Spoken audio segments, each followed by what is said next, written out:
Hello everyone, मेरा नाम है सोनम कुमारी और मैं आप सभी का स्वागत करती हूँ आज के इस सेशन में। ठीक है, तो आज हम लोग क्लास 10th जियोग्राफी का बहुत ही एक अच्छा टॉपिक और बहुत ही छोटा टॉपिक क्या करने वाले हैं, पढ़ने वाले हैं। ठीक है, यानी हमारे चैप्टर का नाम क्या है? Forest and wildlife resources. Forest पता चल रहा है मैम, जंगल की बात हो रही है।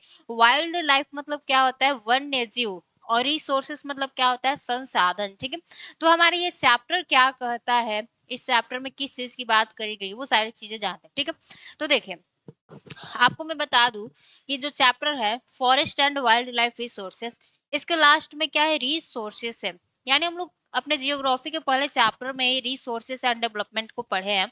तो रिसोर्सेस का मतलब क्या होता है? हमारे इन्वायरमेंट में मौजूद हर वो चीज जो हमारे नीड को क्या करता है, सेटिस्फाइड करता है, वो क्या कहलाता है? रिसोर्सेस कहलाता है। बट वो क्या होना चाहिए? टेक्नोलॉजिकली एक्सेसिबल होना चाहिए, इकोनॉमिकली फिजिबल होना चाहिए, कल्चरली एक्सेप्टेबल होना चाहिए।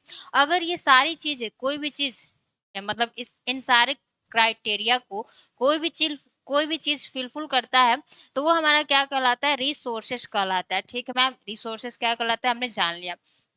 लेकिन आप लोग सोचते होंगे कि मैम जो केवल नॉन लिविंग थिंग्स होते हैं वही क्या होते हैं? रिसोर्सेस कहलाते हैं, और जो लिविंग थिंग्स होते हैं वो रिसोर्सेस नहीं कहलाते। बट ऐसा नहीं है, जो लिविंग थिंग्स होते हैं वो भी रिसोर्सेस कहलाते हैं। जैसे हम ह्यूमन बींग्स, हम भी तो लिविंग थिंग्स है, लेकिन हम भी क्या है? एक रिसोर्सेस है। तो उसी तरह हमारे इस अर्थ के प्लानेट पे, यानी हमारे इस पर पृथ्वी ग्रह पर, हमारे ह्यूमन की तरह यानी हमारे तरह बहुत सारे और भी लिविंग स्पेसिस पाए जाते हैं। जैसे हमारे अर्थ पर बहुत सारे एनिमल्स पाए जाते हैं, बहुत सारे प्लांट्स पाए जाते हैं, बहुत सारी बर्ड्स पाई जाती है। तो इन सारे को क्या कहते हैं? बायोडाइवर्सिटी बोलते हैं। ठीक है, और ये कहीं ना कहीं क्या हो रही है? हमारे लिए रिसोर्सेस का काम कर रही है। यानी प्लांट है, बहुत सारे एनिमल्स हैं, बहुत सारे एनिमल्स में भी बहुत सारी सब कैटेगरीज होती है। तो ये सभी क्या है? रिसोर्सेस ही तो हैं जो कि इन्वायरमेंट को बैलेंस करने में क्या करती है? बहुत ज्यादा हेल्प करती है। तो अब हम लोगों को इस चैप्टर को पढ़ना क्यों है? क्योंकि देखिए, अब हमें हो क्या रहा है कि आप लोग देख रहे हैं कि बहुत तेजी से क्या हो रहा है ना, कि इन एनिमल्स का यानी वाइल्ड लाइफ का भी क्या हो रहा है? पॉपुलेशन डिक्लाइन कर रहा है। फॉरेस्ट यानी बहुत ज्यादा डिफॉरेस्टेशन हो रहा है। तो हमें इस चैप्टर में क्या क्या चीजें पढ़ना है कि अब हमें फॉरेस्ट को और वाइल्ड लाइफ रिसोर्सेज को कंजर्व कैसे करना है, और कंजर्वेशन के लिए हमारे गवर्नमेंट ने क्या क्या स्टेप्स लिए हैं। और केवल गवर्नमेंट की ये रिस्पॉन्सिबिलिटी नहीं बनती कि हमारे इस फॉरेस्ट एंड वाइल्ड लाइफ को बचाने के लिए कुछ स्टेप्स ले, हमारे कुछ लोगों की भी रिस्पॉन्सिबिलिटी बनती है। तो वो भी जानेंगे, फिर हमारा प्रोजेक्ट टाइगर क्या है वो जानेंगे। तो क्या क्या चीजें हम लोग पढ़ने वाले हैं, एक बार उस टॉपिक का नाम लिख लेते हैं। ठीक है, देखो इस चैप्टर में हम लोग क्या क्या चीजें पढ़ेंगे, यहाँ पे एक बार लिख लीजिएगा। टॉपिक टू बी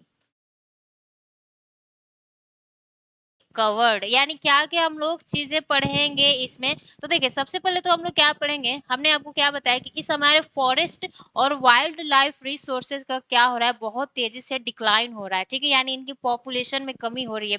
तो हमें उसके लिए, अब पॉपुलेशन में कमी हो रही है तो इनको कंजर्व करना क्या है? जरूरी है। ठीक है, तो हम लोग पहला टॉपिक क्या पढ़ेंगे? कंजर्वेशन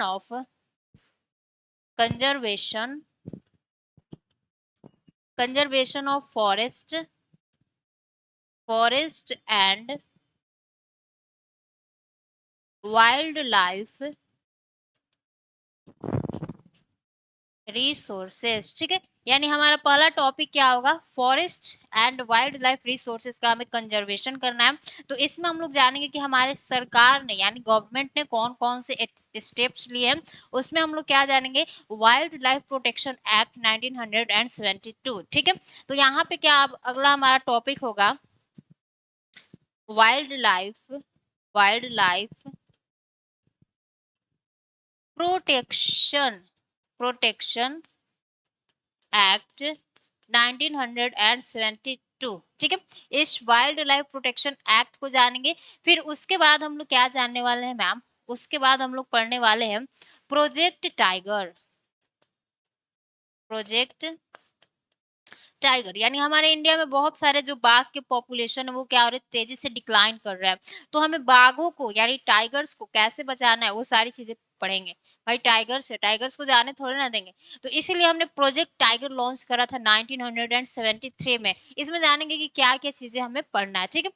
प्रोजेक्ट टाइगर के बाद हम लोग क्या पढ़ेंगे, major tiger reserve in India, यानी हमारे भारत में जब हमें टाइगर को कंजर्व करना है यानी उनको बचाना, उनको प्रोटेक्शन देना है, तो उसके लिए हमें एक कुछ ना कुछ स्टेप्स लेना होगा। तो उसके लिए हमने स्टेप क्या लिया है, कुछ मेजर टाइगर्स रिजर्व बनाया, ठीक है। टाइगर रिजर्व क्या होता है वो भी बातें आपको बताएंगे।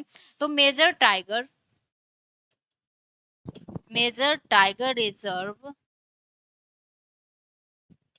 रिजर्व इन इंडिया, यानी हमारे इंडिया में कौन कौन से ऐसे टाइगर्स रिजर्व है उनके बारे में पढ़ने वाले हैं। फिर आपके इस चैप्टर का मोस्ट इंपॉर्टेंट टॉपिक क्या होने वाला है, उस टॉपिक का नाम क्या है, types of forest. Types of forest, जिसमें हम लोग तीन तरह के फॉरेस्ट की बात करेंगे। एक तो आपका कौन सा होगा, एक होगा आपका रिजर्व्ड फॉरेस्ट, रिजर्व्ड फॉरेस्ट। और आपका सेकंड क्या होगा, सेकंड होगा ma'am protective forest, protective forest. And third क्या होगा, थर्ड होगा अनक्लासिफाइड फॉरेस्ट। ये सारी चीजें क्या होती है मैं बहुत अच्छे से आपको बताने वाली हूँ, ठीक है। अनक्लासिफाइड, अनक्लासिफाइड फॉरेस्ट, ठीक है, अनक्लासिफाइड फॉरेस्ट। फिर इसके बाद हमारा जो लास्ट टॉपिक होने वाला है बच्चा पार्ट ही, वो क्या होने वाला है। अब देखिए हमने क्या देखा कि हमें क्या करना है, forest and wild life resources का कंजर्वेशन करना है। उसके लिए हम लोग पढ़ेंगे वाइल्ड लाइफ प्रोटेक्शन एक्ट 1972। ये जो एक्ट है यानी ये जो स्टेप है वो हमारे गवर्नमेंट द्वारा लिया गया है। लेकिन सिर्फ केवल गवर्नमेंट की ही ये जिम्मेवारी नहीं होती है कि वो क्या करे, हमारे जो पेड़ पौधे हैं, जीव जंतु हैं, उनको बचाए। हम और आपकी भी क्या होती है, हमारी और आपकी भी क्या होती है, कुछ जिम्मेवारी होती है। तो उसके लिए हम लोग देखेंगे कि कम्युनिटी लेवल पर क्या करा गया है, ठीक है। तो उसके लिए पढ़ेंगे community and conservation, community and conservation,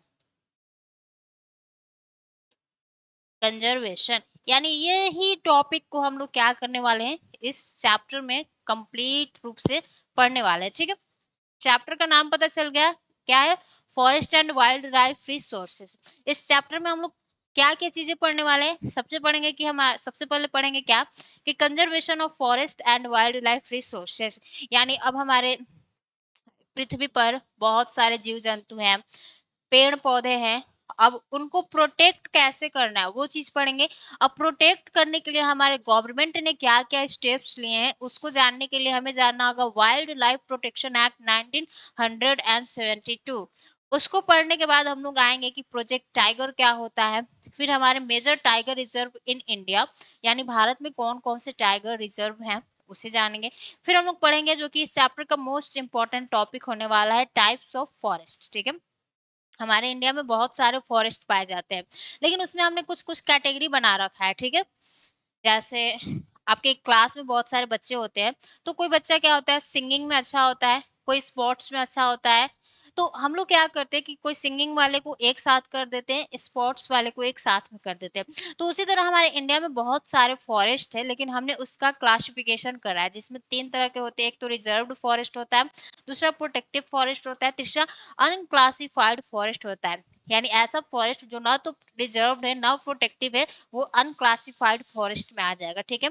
इसे पढ़ने के बाद हमने आपको बताया कि क्या ये जो हमारे फॉरेस्ट है, वाइल्ड लाइफ है, क्या इनको प्रोटेक्ट करना केवल गवर्नमेंट की ही जिम्मेवारी बनती है, क्योंकि सरकार केवल नहीं इंडिया में रहता है, हम भी लोग रहते हैं। तो लोकल लेवल पर लोगों ने क्या करा है, फॉरेस्ट को बचाने के लिए, वाइल्ड लाइफ को प्रोटेक्शन करने के लिए, ठीक है। तो उसे जानेंगे। जैसे आपका चिपको मोमेंट हो गया, बहुत ही फेमस मोमेंट है, ठीक है। तो वो सारी बातें जानेंगे। तो अब हम लोग आते हैं अपने चैप्टर पे आते हैं, ठीक है। चैप्टर पे आते हैं और चैप्टर में हमें क्या समझना है, कुछ आपके बेसिक वर्ड्स, मतलब कुछ आपके बेसिक जो फैक्ट्स होते हैं जो कि इस चैप्टर में आपसे मतलब कि मतलब जानना क्या है जरूरी है। अगर आप इस चैप्टर को पढ़ रहे हैं तो फ्लोरा क्या होता है, फौना क्या होता है, बायोडायवर्सिटी क्या होता है, इकोसिस्टम क्या होता है, वो सारी चीजें थोड़ा सा आपको जानना चाहिए। ठीक है, तो देखिए अब सबसे पहले आपसे बताया गया कि हमारा बायोडायवर्सिटी होता क्या है, यानी जैव विविधता। डाइवर्सिटी का मतलब तो पता चल रहा है ना, कि जहाँ पे कुछ ना कुछ विविधता है, जहाँ पे भिन्न भिन्न प्रकार के एनिमल्स प्लांट्स हैं, उसी को डाइवर्सिटी बोला जाता है। ठीक है, तो हमने आपको बताया ही स्टार्टिंग में कि हमारे इस अर्थ प्लांट पे केवल हम ह्यूमन बींग्स नहीं रहते, हमारे जैसे बहुत सारे लिविंग स्पेसिस रहते, जैसे बहुत सारे एनिमल्स हैं, बहुत सारे बर्ड्स हैं, बहुत सारे प्लांट्स हैं, और इन्हीं को क्या बोला जाता है, बायोडाइवर्सिटी बोला जाता है। डाइवर्सिटी मतलब होता है क्या, विविधता।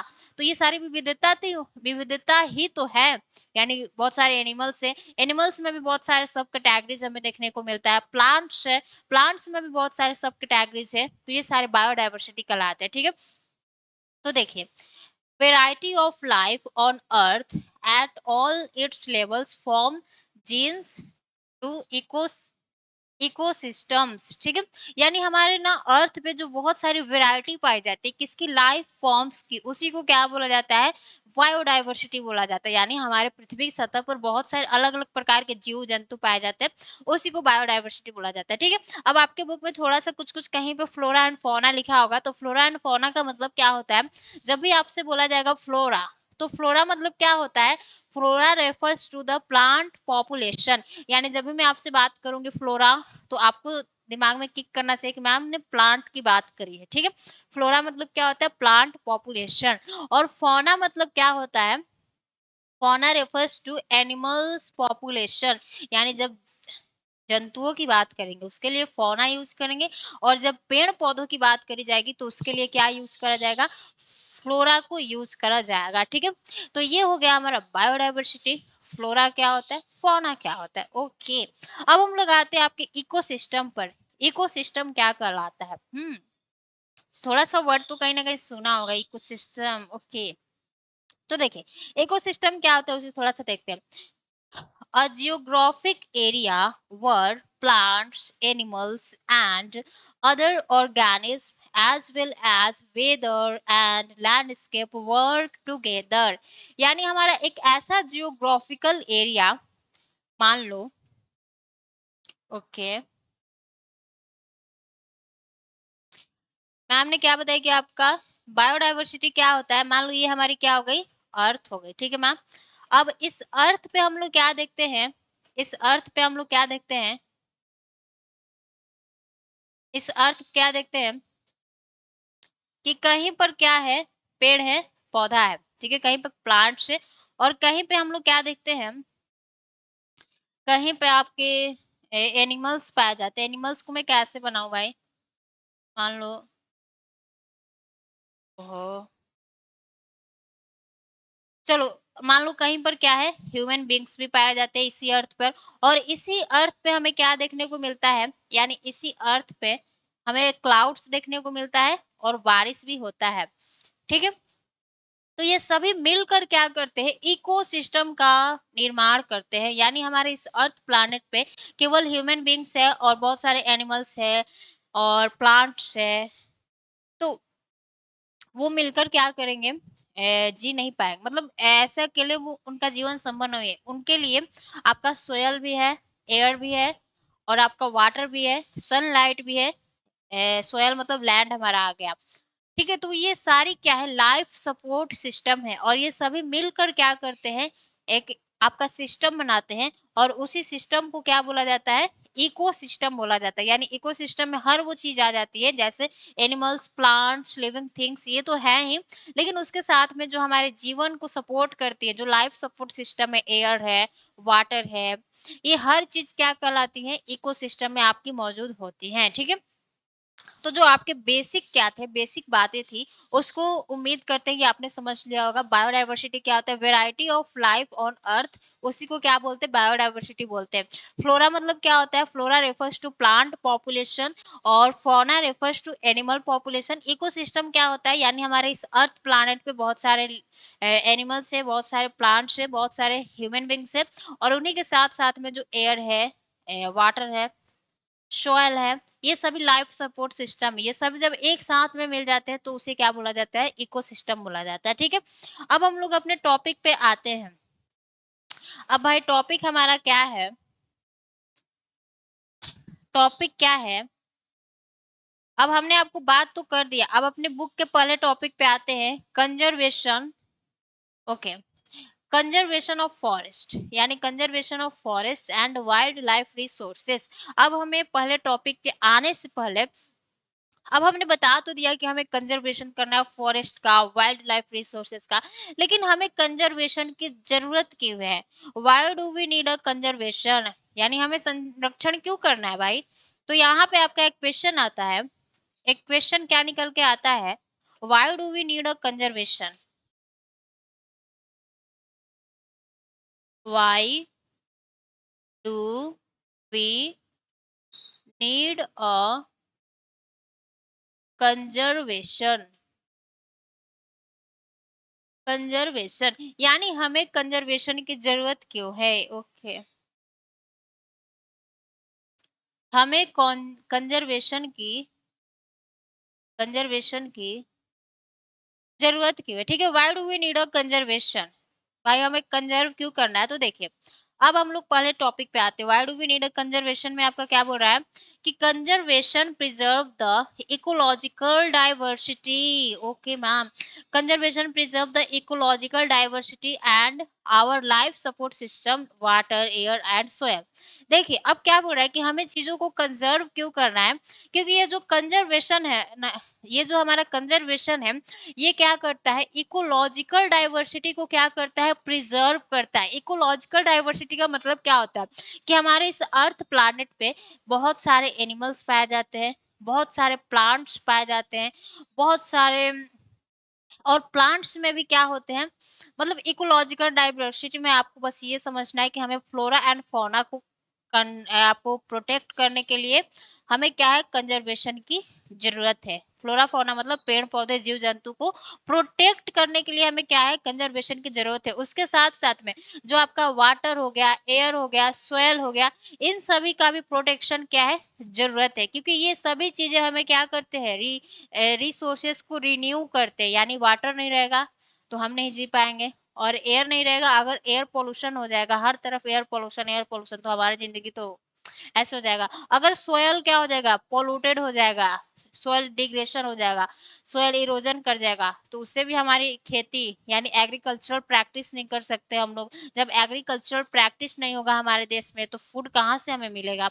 तो आपको, यानी जो आपका लाइफ सपोर्ट सिस्टम है, वाटर, एयर, सोयल, इनको भी प्रोटेक्ट करने के लिए क्या है? हमें कंजर्वेशन की जरूरत है। इकोलॉजिकल डाइवर इकोलॉजिकल डाइवर्सिटी को तो बचाना ही बचाना है, उसके साथ में लाइफ सपोर्ट सिस्टम को भी क्या करना है? हमें कंजर्व करना है। ठीक है, फिर दूसरा क्या आता है कि it's also preserves the genetic diversity। genetic diversity जैसे plants and animals for better growth of species and breeding। यानी ये बोल रहा है कि हमें जेनेटिक बायोडाइवर्सिटी को भी कंजर्व करने के लिए क्या करना है? हमें यानी प्रिजर्व करने के लिए भी क्या है? कंजर्वेशन की जरूरत है। जेनेटिक बायोडाइवर्सिटी क्या होता है? मान लीजिए आपका एक प्लांट है, उस प्लांट्स के भी तो बहुत सारे सब कैटेगरीज पाया जाता है। मान लीजिए कोई एनिमल्स है, उस एनिमल्स के भी बहुत सारे सब कैटेगरीज पाए जाते हैं। तो उन कैटेगरी को बचाने के लिए, जैसे मैंगो आप खाते हो तो मैंगो के बहुत सारे कैटेगरी पाए जाते हैं, अल्फांसो मैंगो और बहुत सारे मैंगो होते हैं। ठीक है, तो उनके ये जो इतनी ज्यादा विविधता है हर चीज में, उस विविधता को बचाने के लिए हमें क्या करना है? कंजर्वेशन की जरूरत है। जैसे एग्जाम्पल हो गया, जैसे मान लीजिए आपका ये जो प्लांट्स है, प्लांट्स, इस प्लांट्स में भी क्या पाए जाते हैं? बहुत सारे सब कैटेगरीज पाए जाते हैं। जैसे आपने नारियल का पेड़ देखा होगा, पाम ट्री, तो ये जो पाम ट्री होता है बहुत सारे होते हैं। जैसे हम लोग अपने घरों में भी अपना शो प्लांट लगाते हैं पाम का, वो भी होता है। तो उस कैटेगरी को बचाने के लिए भी, जेनेटिक डाइवर्सिटी को प्रिजर्व करने के लिए भी क्या है? हमारा कंजर्वेशन करना जरूरी है। ठीक है, हमें कंजर्वेशन करनी चाहिए। अब हो क्या रहा है, अब ये तीसरा पॉइंट यहाँ पे आप जोड़ सकते हैं। तीसरा पॉइंट क्या है कि देखिए अब जब हम लोग क्या कर रहे हैं, इतने ज्यादा पेड़ों को इतना ज्यादा अनाधुन काटते जा रहे हैं फैक्ट्री लगाने के लिए, शहरों के विकास के नाम पर। तो जब पेड़ों को काट रहे हैं, तो जो पेड़ों को काट रहे हैं, तो उससे जो हमारी वाइल्ड लाइफ की पॉपुलेशन है वो भी क्या कर रही है, डिक्लाइन कर रही है। क्योंकि जो हमारे जीव जंतु होते हैं वो घर में नहीं रहते, वो जंगल में ही रहते हैं, ठीक है। तो जब आपको जीव जंतु को बचाना होगा तो जंगलों को भी बचा कर रखना होगा। अब जब आप जंगलों की कटाई कर रहे हैं तो बहुत सारे हमारे ग्लोबल वार्मिंग की प्रॉब्लम हो रही है, ओजोन लेयर डिप्लीशन कर रहा है, लैंड डिग्रेडेशन हो रहा है, लैंड इरोजन हो रहा है, एयर पोल्यूशन हो रहा है, वाटर पोल्यूशन हो रहा है, जिससे क्या हो रहा है, क्या हो रहा है, क्या हो रहा है आपका, तो ग्लोबल इकोलॉजिकल क्राइसिस आ रहा है, ठीक है। इससे क्या हो रहा है आपका, ग्लोबल इकोलॉजिकल क्राइसिस आ रहा है, ठीक है। ग्लोबल इकोलॉजिकल क्राइसिस क्या होता है कि जैसे हम लोग क्या कर रहे हैं, जब पेड़ों की कटाई कर रहे हैं तो बहुत ज्यादा हमें ग्लोबल वार्मिंग का सामना करना पड़ रहा है, ठीक है। यानी यहाँ पे क्या हो रहा है, ज्यादा से ज्यादा ग्लोबल वार्मिंग हो रहा है, ग्लोबल वार्मिंग हो रहा है, ग्लोबल वार्मिंग हो रहा है, ओजोन लेयर डिप्लीशन हो रहा है, ओजोन लेयर डिप्लीशन हो रहा है, ओजोन लेयर डिप्लीशन हो रहा है, लैंड डिग्रेडेशन हो रहा है, लैंड डिग्रेडेशन हो रहा है, यानी लैंड हमारा खराब हो रहा है, लैंड इरोजन हो रहा है, लैंड इरोजन हो रहा है, वाटर पोल्यूशन हो रहा है, वाटर पोल्यूशन हो रहा है, आपका एयर पोल्यूशन हो रहा है, ठीक है, एयर पॉल्यूशन हो रहा है। तो आपको क्या करना है कि ग्लोबल इकोलॉजिकल क्राइसिस ना हो, इसलिए भी हमें क्या करना है, चीजों को कंजर्व करना है, ठीक है। तो why do we need a conservation में आपको तीन चीजें आपको याद रखना है कि कंजर्वेशन क्या करता है, एक तो इकोलॉजिकल डाइवर्सिटी को क्या करता है, प्रिजर्व करता है, उसके साथ ही जो हमारा लाइफ सपोर्ट सिस्टम होता है, वाटर होता है, एयर होता है, सोयल होता है, इनका भी क्या करता है, प्रिजर्व करता है, इनको भी मतलब प्रिजर्व करता है। It's also preserve the genetic diversity, यानी हमारे अर्थ पर इतनी ज्यादा डाइवर्सिटी पाई जाती है हर चीज में, उनको भी क्या करता है, प्रिजर्व करता है, ठीक है। फिर तीसरा क्या होता है, जो आपका ग्लोबल इकोलॉजिकल क्राइसिस आ रहा है, तो उनसे भी बचने के लिए हमें क्या करना होगा, कंजर्वेशन की जरूरत है। ग्लोबल इकोलॉजिकल क्राइसिस में क्या हो सकता है, ग्लोबल वार्मिंग हो सकता है, ओजोन लेयर डिप्लीशन हो सकता है, लैंड डिग्रेडेशन हो सकता है, लैंड इरोजन हो सकता है, वाटर पोल्यूशन हो सकता है, एयर पोल्यूशन हो सकता है, ठीक है। ये सारी चीजें हैं हम लोग अभी फेस कर रहे हैं, ठीक है। तो why do we need a conservation में आपको इतनी चीजें जानना है। अब हमें कंजर्वेशन करना है, तो अब हम लोग देखते हैं कि सरकार ने इसके लिए क्या क्या स्टेप लिया है, ठीक है। यानी सरकार का भी दायित्व बनता है कि वो इन चीजों को कंजर्व करने के लिए कुछ स्टेप्स ले, ठीक है। तो आपको क्या लगता है सरकार ने कुछ नहीं किया होगा, सरकार ने किया तो है। तो उसके लिए हमें पढ़ना है the Indian wild life protection act 1972, यानी 1972 में हमारी गवर्नमेंट क्या करती है, फ्लोरा एंड फौना को बचाने के लिए, यानी हमारे बायोडायवर्सिटी को बचाने के लिए, बहुत से जो फ्लोरा एंड फौना के जो प्रजातियां हैं वो विलुप्त कर रही थी, उनको बचाने के लिए 1972 में गवर्नमेंट हमारी लेके आती है एक एक्ट। उस एक्ट का क्या नाम रखा गया है, the Indian wild life protection act, ठीक है मैम, ठीक है, पता चल गया। अब इस एक्ट में आपका अमेंडमेंट भी हुआ है 3 बार, वो तो आगे जानेंगे, लेकिन इस एक्ट में चीजें क्या था उसे पढ़ते, ठीक है। तो देखें, तो देखिए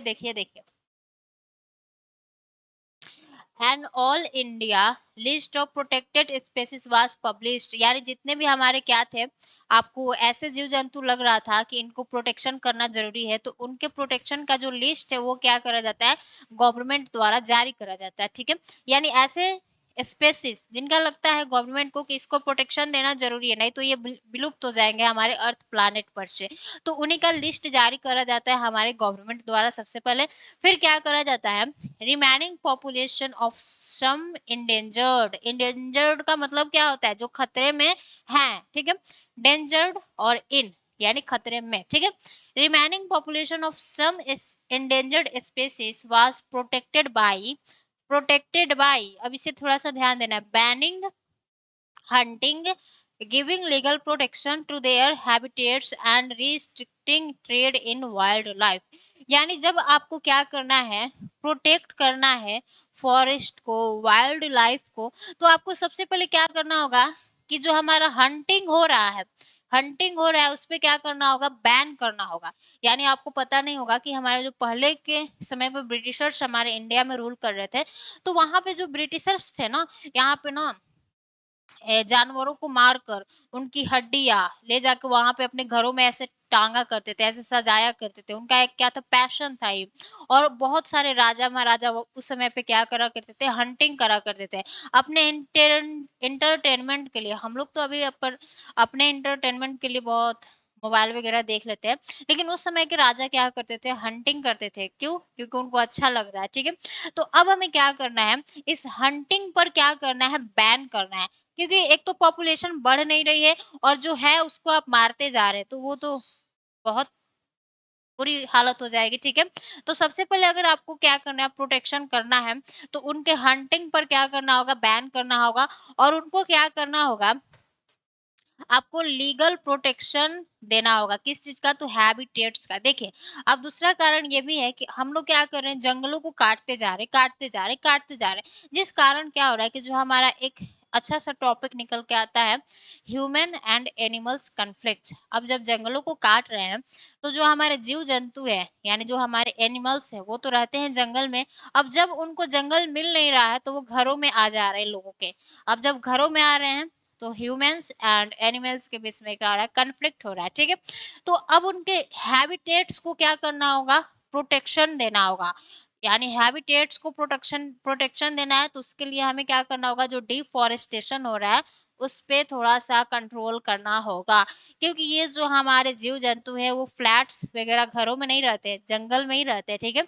तो अगर आपको क्या करना है, इन जीव जंतु को बचाना है, तो आपको डिफॉरेस्टेशन पर भी क्या करना होगा, कंट्रोल करना होगा, ठीक है। जिससे उनका जो हैबिटेट्स है वो अच्छा मतलब बचा रहेगा।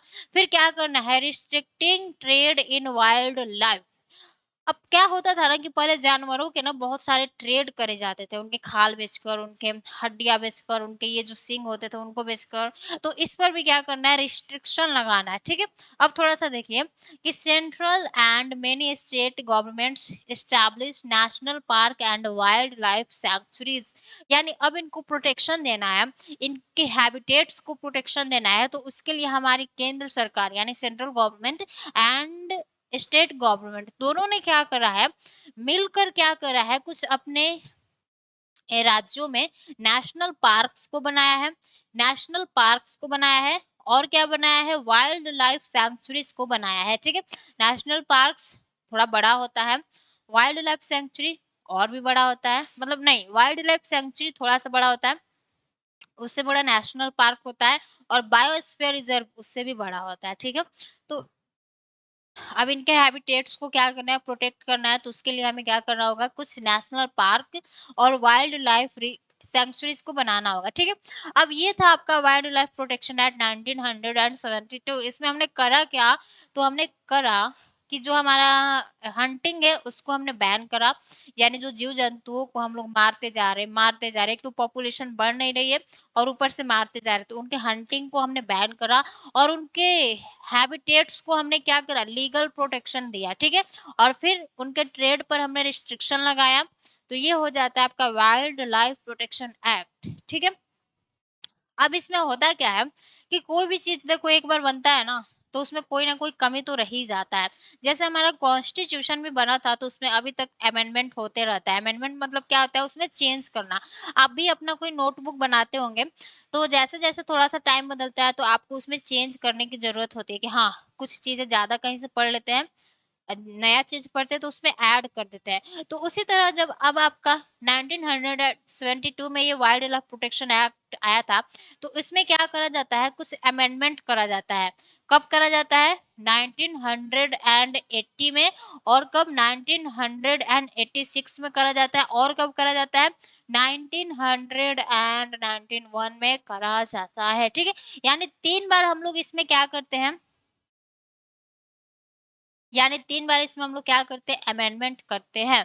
अब हम लोग अमेंडमेंट करते हैं यानी कुछ इसमें चेंज करते हैं, तो कैसा चेंज था उसे हमें देखना है। ठीक है, तो देखिए WPA का मतलब क्या होता है, वाइल्ड लाइफ प्रोटेक्शन एक्ट। ठीक है, wild life protection act of 1980 and 1986 included several hundred butterflies, यानी हम लोग इसमें बटरफ्लाइज को भी ऐड करते हैं, moths moths beetles and one dragonfly to the list of protected species. यानी देखो पहले हमने क्या करा था, पहले मैं कुछ आपको ना एनिमल्स का नाम लिखवा रही हूँ जो कि हमने प्रोटेक्ट करा था। ठीक है, पहले क्या क्या हमने चीजें करा था, तो वन, एक मिनट, वन, वन, एक मिनट,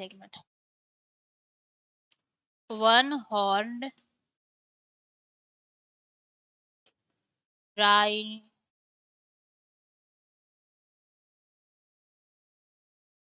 राइनोसोर्स। ठीक है, वन हॉर्न राइनोसोर्स को हमने क्या करा था, प्रोटेक्ट करा था। फिर आपका क्या था, कश्मीर कश्मीर स्टैग था। फिर आपका स्नो लिपर्ड था, स्नो स्नो लिपर्ड था। फिर क्या था आपका, एशियाटिक लैन था, एशियाटिक एशियाटिक लॉयन। ठीक है, एशियाटिक लॉयन था। फिर आपका क्या था, फिर आपका था इंडियन बस्टर्ड।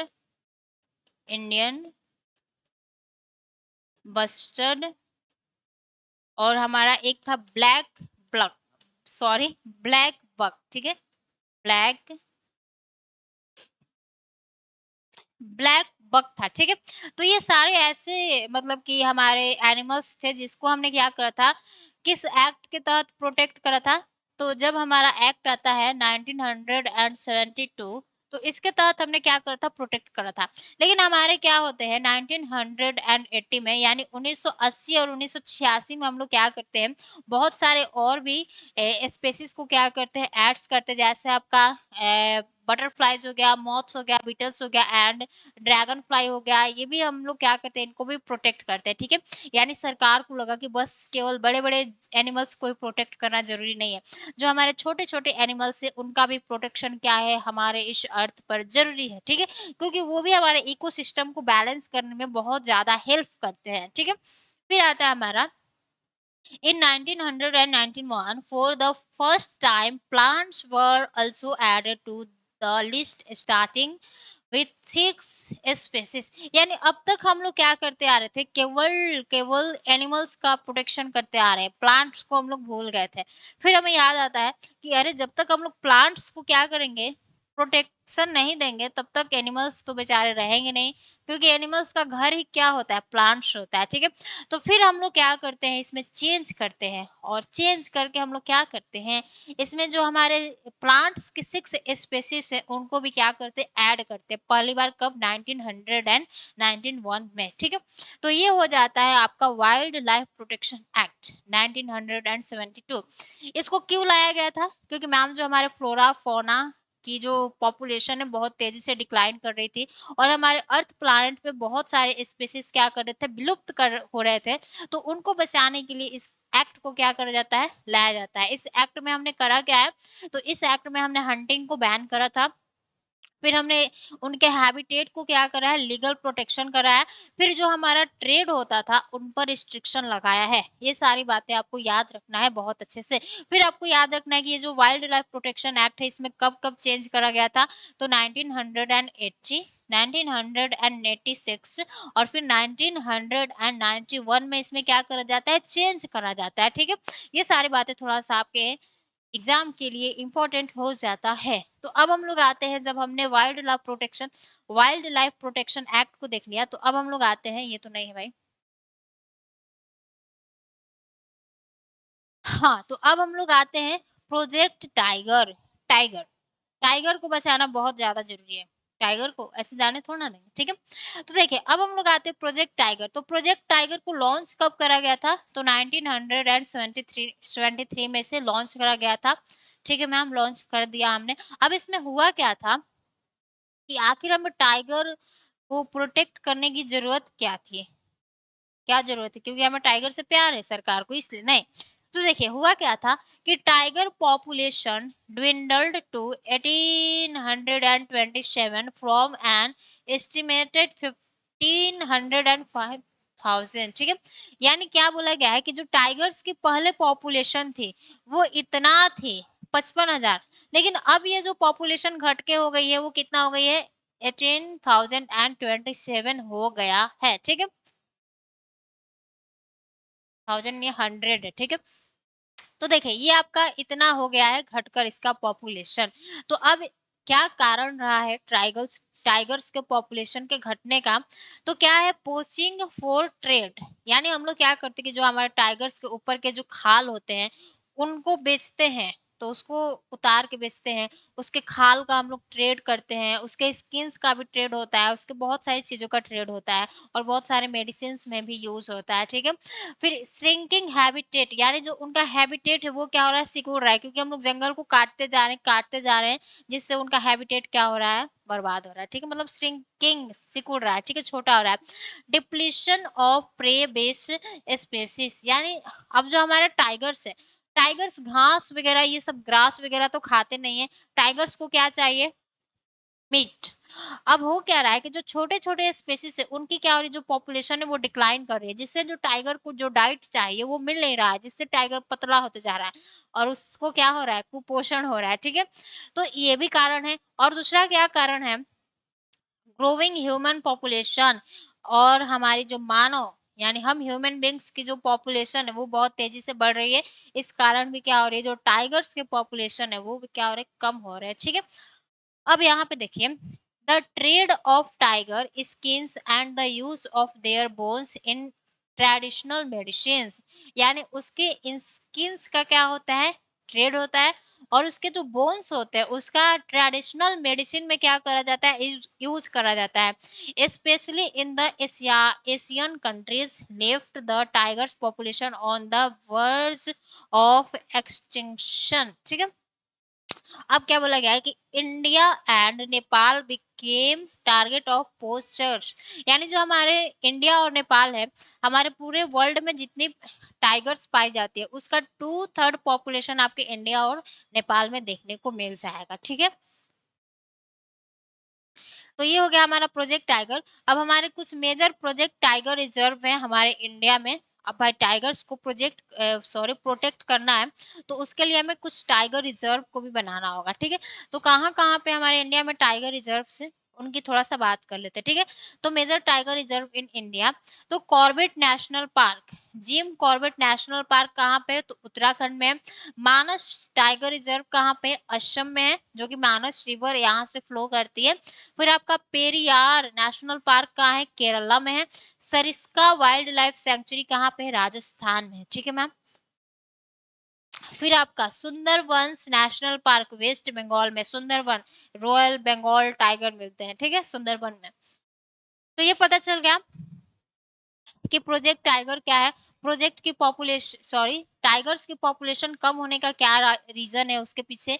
फिर हमने कुछ मेजर टाइगर्स रिजर्व को इंडिया में बनाया, वो सारी चीजें पढ़ लिया। ठीक है, अब हम लोग आते हैं अपने टाइप्स ऑफ फॉरेस्ट पे। ठीक है, टाइप्स ऑफ फॉरेस्ट पे आते हैं। तो देखें, अब हमारे इंडिया में बहुत सारे फॉरेस्ट पाए जाते हैं। अब बहुत सारे फॉरेस्ट पाया जाता है, तो उस फॉरेस्ट को हमने क्या करा है? क्लासिफाई करा है कि ये रिजर्व फॉरेस्ट है, ये प्रोटेक्टेड फॉरेस्ट है, ये अनक्लासिफाइड फॉरेस्ट है। ठीक है, अब पहला आपका फॉरेस्ट कौन सा आ जाता है? पहला आ जाता है रिजर्व्ड फॉरेस्ट। ठीक है ma'am, reserve forest. Reserve forest क्या होता है? रिजर्व्ड फॉरेस्ट वो फॉरेस्ट होता है जहां पर मोस्ट वैल्यूएबल चीजें क्या होती है वहां पे होती है, जैसे टिम्बर, टिम्बर का जो लकड़ी है मान लो इस या वहां पे है, मान लो टाइगर्स वहां पे बहुत सारे हैं। तो अब हमारा क्या दायित्व बनता है, यानी हमारी क्या रिस्पॉन्सिबिलिटी बनती है कि वहां पे हम ना उसको रिजर्व कर दे। रिजर्व का मतलब क्या है कि वहां पे कोई भी ह्यूमन एक्टिविटी नहीं होगा। ह्यूमन एक्टिविटी मतलब जैसे आप वहां पे जाके पिकनिक नहीं मना सकते हैं, उस एरिया में पूरा आप मतलब उस एरिया के आसपास में आप कोई स्कूल नहीं खोल सकते, कोई पेट्रोल पंप नहीं खोल सकते हैं, ठीक है। तो ये सारी चीजें इसमें होती है, ठीक है। रिजर्व का मतलब क्या होता है, उसमें कोई ह्यूमन एक्टिविटी नहीं होगा, ना तो जाके अपनी भेड़ बकरियों को चराएंगे, ना तो लकड़ी चुनने जाएंगे, हर चीज पे क्या करा गया है, उस पे बैन करा गया है, ठीक है। तो देखिए होता क्या है, आपका more than half of the total forest land, reserved forest are regarded as the most valuable as far as the conservation is concerned। यानी यहाँ पे मोस्ट वैल्यूएबल कहा गया भाई, यहाँ पे क्या है आपकी मोस्ट वैल्यूएबल चीजें क्या होती है, मतलब है, इसीलिए इसका जो कंजर्वेशन है वो क्या है, बहुत ज्यादा जरूरी है। अब बोल रहा है कि मोर than half of the total forest land, यानी जो हमारा रिजर्व्ड फॉरेस्ट है, मान लो यहाँ पे 100% क्या है, फॉरेस्ट है, ठीक है। 100% इस एरिया पे फॉरेस्ट है, तो इसके आधे में 50% में हमें क्या देखने को मिलता है, रिजर्व्ड फॉरेस्ट देखने को मिलता है। यानी आधा जो है वो क्या है, रिजर्व्ड फॉरेस्ट है, ठीक है। अब आते हैं हम लोग प्रोटेक्टेड फॉरेस्ट। प्रोटेक्टेड फॉरेस्ट का मतलब क्या होता है, इसका मतलब क्या होता है कि यहाँ पर हम लोग बहुत ज्यादा ना डिप्लीशन कर चुके हैं, इसका शोषण कर चुके हैं। अब फर्दर डिप्लीशन से हमें क्या करना है, बचाना है इसको। जैसे यूपी बिहार पंजाब हरियाणा में हम लोग क्या कर रहे हैं, बहुत सारे पेड़ों को काट काट के खेती बाड़ी कर रहे हैं। तो अब हमें क्या करना है, वहां पे उन पेड़ों को क्या करना है, बचाना है, प्रोटेक्ट करना है। तो इनको क्या करना है कि फर्दर डिप्लीशन से हमें क्या करना है, बचाना है।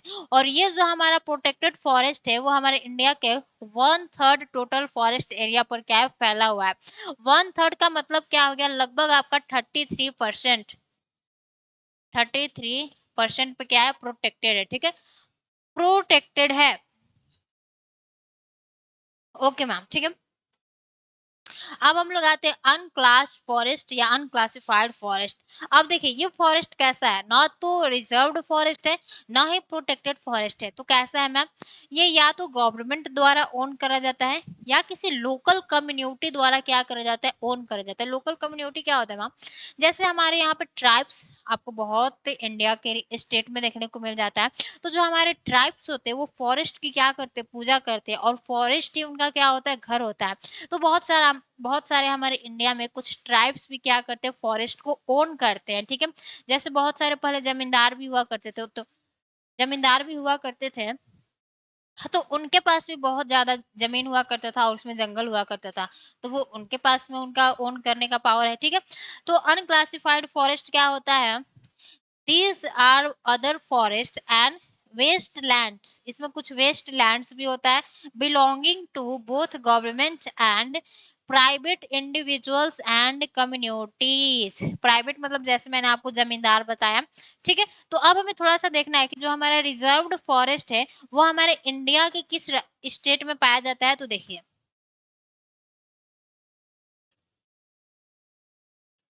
रिजर्व्ड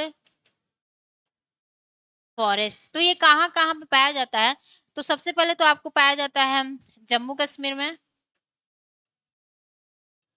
जम्मू एंड कश्मीर में पाया जाता है। फिर कहाँ पाया जाता है मैम, फिर पाया जाता है आपका उत्तराखंड में, यानी उत्तराखंड लिख देते हैं। और आपके वेस्ट बंगाल में, वेस्ट बंगाल में, और आपके आंध्र प्रदेश में, तमिलनाडु में, आंध्र प्रदेश, तमिलनाडु, तमिलनाडु, और कहाँ पाया जाता है मैम, आंध्र प्रदेश हो गया, तमिलनाडु हो गया, और आपका एक महाराष्ट्र हो गया, महाराष्ट्र। महाराष्ट्र में भी क्या पाया जाता है, आपका रिजर्व्ड फॉरेस्ट पाया जाता है। अब हमारा आ गया प्रोटेक्टिव फॉरेस्ट, वो कहाँ कहाँ किस राज्यों में पाया जाता है उसे थोड़ा सा देख लेते हैं, ठीक है। Protective forest. तो ये आपका पाया जाता है। एक तो हमने प्रोटेक्टिव फॉरेस्ट के बारे में क्या बताया कि इसका डिप्लीशन बहुत ज्यादा हो चुका है, लेकिन इसे फर्दर डिप्लीशन से क्या करना है, बचाना है। तो कौन कौन से राज्यों में हो चुका है, तो आपका बिहार आ जाएगा, पंजाब आ जाएगा, हरियाणा आ जाएगा, हरियाणा आ जाएगा, उड़ीसा आ जाएगा, उड़ीसा आ जाएगा, हिमाचल प्रदेश आ जाएगा, हिमाचल, ठीक है। तो ये इन सभी राज्यों में आपका प्रोटेक्टिव फॉरेस्ट पाया जाता है, ठीक है। और हमारा आता है अनक्लासिफाइड फॉरेस्ट, ठीक है, तीसरा।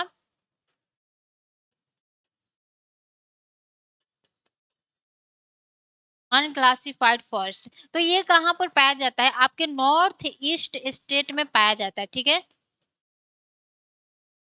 North east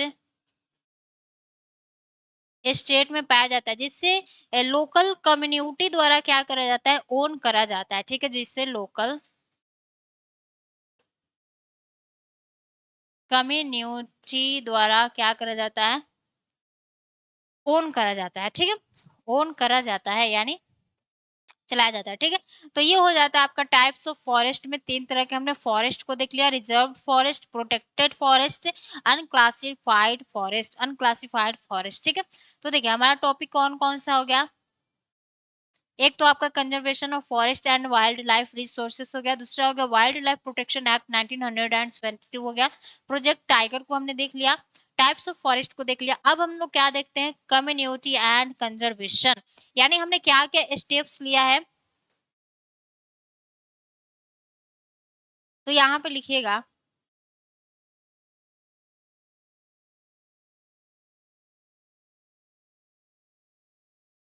community and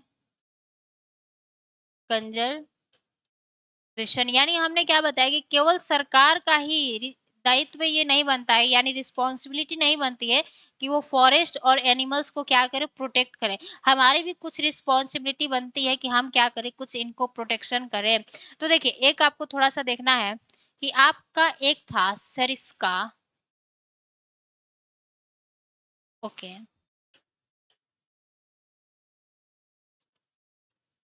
Sariska tiger, tiger reserve, ठीक है। जो लोगों ने करा है उसको थोड़ा सा देख लेते हैं। तो देखिए ये जो सरिस्का टाइगर रिजर्व है ये कहाँ था, आपके राजस्थान में था। तो यहाँ के जो लोग हैं, लोग यानी कौन, जो हमारे विलेजर्स थे, विलेजर्स, विलेजर्स, ये क्या करते हैं कि वहां पे माइनिंग एक्टिविटी को, माइनिंग एक्टिविटी को क्या करते हैं, बैन कर देते हैं, ठीक है। यानी उन्होंने वाइल्ड लाइफ प्रोटेक्शन एक्ट का सहारा लिया और उन्होंने बोला कि इस एक्ट के तहत आप इसमें क्या कर सकते हैं, सरिस्का टाइगर रिजर्व में आप माइनिंग एक्टिविटी नहीं कर सकते। तो ये क्या करा गया है, आपके लोकल कम्युनिटी यानी गांव के लोगों द्वारा क्या करा गया है, इस स्टेप्स को लिया गया है, ठीक है। फिर आपको हम लोग क्या देखते हैं कि आपके राजस्थान के अलवर डिस्ट्रिक्ट में, अलवर डिस्ट्रिक्ट में, ठीक है, अलवर डिस्ट्रिक्ट में जो 5 विलेजर्स थे, 5 विलेजर्स, 5 विलेजर्स, वो क्या करते हैं कि 1200 हेक्टेयर में जो एक जमीन होता है, इस 1200 हेक्टेयर जमीन को क्या कर देते हैं, भैरो देव डाको सेंचुरी डिक्लेयर कर देते हैं। यानी भैरो देव, भैरो देव डाको सेंचुरी, सैंक्चुरी क्या कर देते हैं, डिक्लेयर्ड कर देते हैं और बोल देते हैं कि यहाँ पर अब क्या होगा, यहाँ पर कोई भी माइनिंग एक्टिविटी नहीं होगी और हंटिंग नहीं होगा। यानी हंटिंग और माइनिंग पर क्या कर देते हैं, बैन लगा देते हैं। ये देख रहे हैं आप कि अलवर डिस्ट्रिक्ट के जो 5 गांव के लोग थे उन्होंने ही मिलकर क्या करा, 1200 हेक्टेयर जमीन को भैरो देव डाको सेंचुरी डिक्लेयर कर दिया और वहां पे उन्होंने बोला कि यहाँ पे हंटिंग और माइनिंग एक्टिविटी को क्या करा जाएगा, बैन करा जाएगा, ठीक है। तो ये तो दो हमने आपको देख लिया स्टेप्स। अब एक आता है हमारा चिपको मोमेंट, एक क्या था आपका, चिपको मोमेंट। अब इस चिपको मोमेंट में क्या होता है, जो कि आपके हिमालय एरिया में हुआ था, यानी कहाँ हुआ था, तो हिमालय में हुआ था, हिमालय लेज में हुआ था। इसमें हुआ क्या था कि जो कॉन्ट्रैक्टर्स थे उन्होंने क्या करा था, पेड़ों को काटना यानी डिफॉरेस्टेशन करना स्टार्ट करा था। तो जो वहाँ के लोग थे वो पेड़ों को हक करके ऐसे हो गए थे और उन्होंने कहा कि अगर तुम्हें पेड़ को काटना है तो हमें भी काटो, ठीक है।